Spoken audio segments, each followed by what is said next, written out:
ఈ సొరకాయలోకి కొంచెం ఇప్పుడు ఉప్పు వేసుకోవాలి.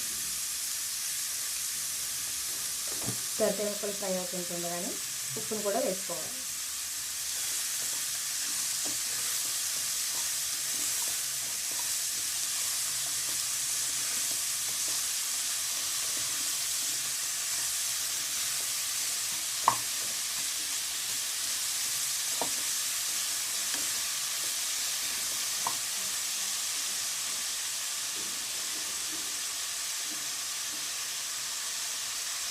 సొరకాయ ముక్కలు లేతవి కాబట్టి త్వరగానే మగ్గిపోతాయి కదా.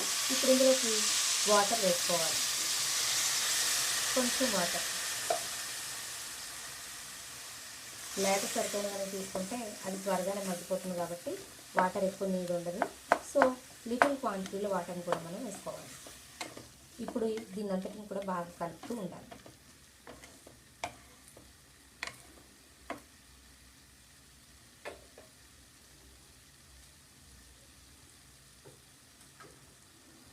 ఇప్పుడు స్లో ఫ్లేమ్లో పెట్టుకొని ఒక 5 మినిట్స్ పాటు దీన్ని ఉడకనివ్వాలి.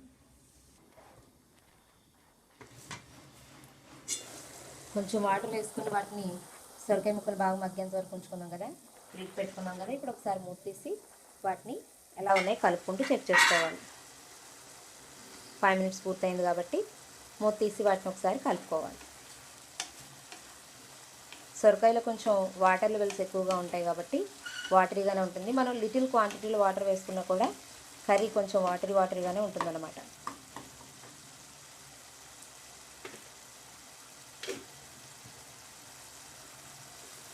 ఇప్పుడు ఇందులో టేస్ట్ కోసం కొంచెం జీలకర్ర పొడిని వేసుకోవాలి. చిన్న టేబుల్ స్పూన్తో జీలకర్ర పొడి.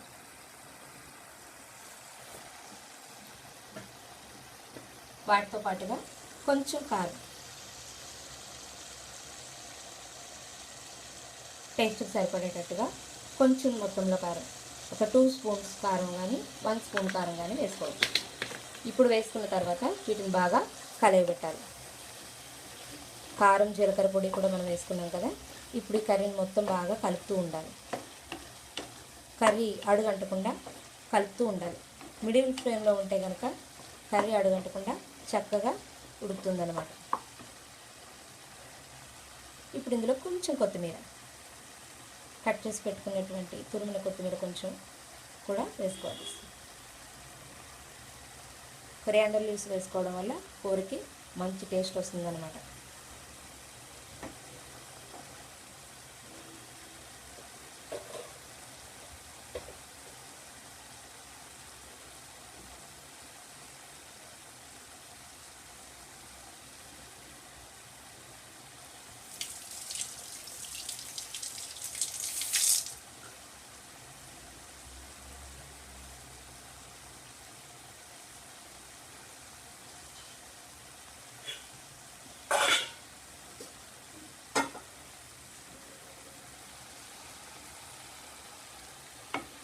సొరకాయ ముక్కల్లో వాటర్ కొంచెం ఎగిరిపోతుంది కాబట్టి వాటిని కొంచెం కలుపుకుంటూ ఉండాలన్నమాట. ఒకసారి వాటర్ ఇంకా అయిపోతే కనుక బాగుంటుంది అవుతుంది కాబట్టి ఆ లెవెల్కి రాకుండా ఇవన్నీ కలుపుకుంటూ ఉండాలి.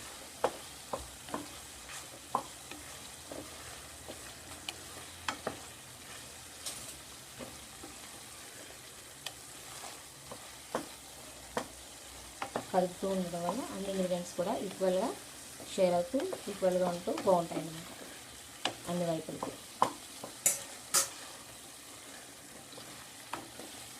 వాటర్ అంతా కూడా బాగుంట్ అయిపోతుంది. టోటల్లీ వాటర్ కూడా తగ్గిపోతుంది కాబట్టి దీన్ని కొంచెం సేపు కొన్ని సెకండ్లు మాత్రం ఉంచితే కూడా యాడ్ అయిపోతుంది.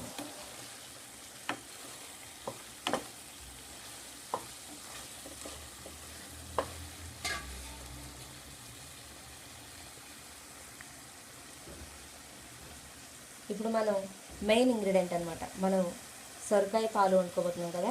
ఇందులోకి కొంచెం పాలు, పచ్చి పాలైనా పర్వాలేదు, లేకపోతే కాచి మరగబెట్టిన పాలైనా కూడా పర్వాలేదు. కొంచెం మొత్తంలో మనం పాలను కూడా ఇప్పుడు ఇందులో యాడ్ చేసుకోవాలి.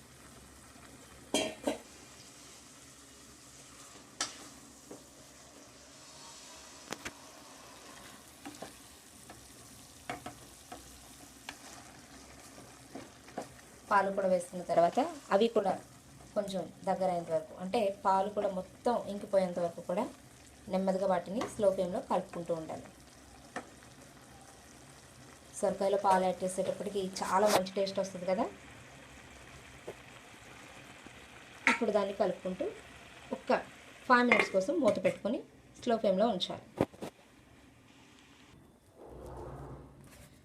ఇప్పుడు మూత తీసుకొని అది ఎంతవరకు ఉడికిందో ఒకసారి చూద్దాం. మనం పాలు వేసుకున్నాం కదా, పాలు వేసిన తర్వాత పాలు మొత్తం ఎగిరిపోయేంత వరకు, బాగా దగ్గర అయ్యేంత వరకు కూడా కలుపుకుంటూ మనం మూత పెట్టుకున్నాం కదా. ఇప్పుడు ఒకసారి తీసుకొని వాటిని కలుపుకుంటూ ఉండాలి.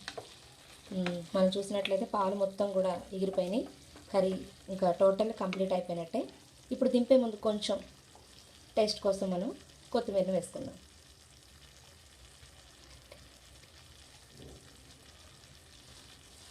కొంచెం కొత్తిమీరని ఇప్పుడు యాడ్ చేసుకుందాం. దీనివల్ల కర్రీకి చాలా మంచి టేస్ట్ వస్తుంది.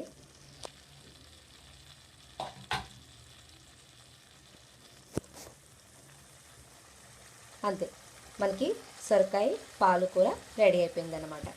ఇప్పుడు దీన్ని ఒక చిన్న బౌల్లోకి తీసుకుందాం. స్టవ్ ఆఫ్ చేసి ఇప్పుడు ఒక సర్వీస్ బౌల్లోకి తీసుకుందాం.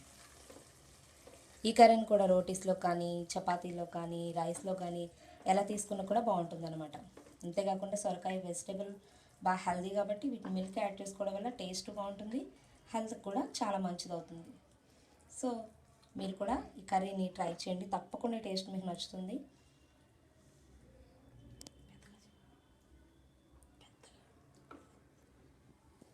సరే, ఇప్పుడు మనం దీన్ని ఒక బౌల్లోకి తీసుకున్నాం కదా, అంతే, సొరకాయ పాలు కూర రెడీ అయిపోయింది. చూసారు, చూడడానికి ఎంత బాగుంది కర్రీ, అదేవిధంగా టేస్ట్ కూడా చాలా బాగుంటుంది అనమాట. మీరు కూడా ట్రై చేయండి. ట్రై చేసిన తర్వాత మీకు తప్పకుండా ఈ టేస్ట్ తప్పకుండా నచ్చుతుంది. అంతేకాకుండా ఈ వీడియోని చూసినప్పుడు ఈ ఛానల్ సబ్స్క్రైబ్ చేయడం మాత్రం మర్చిపోవద్దు. Thank you for watching this video.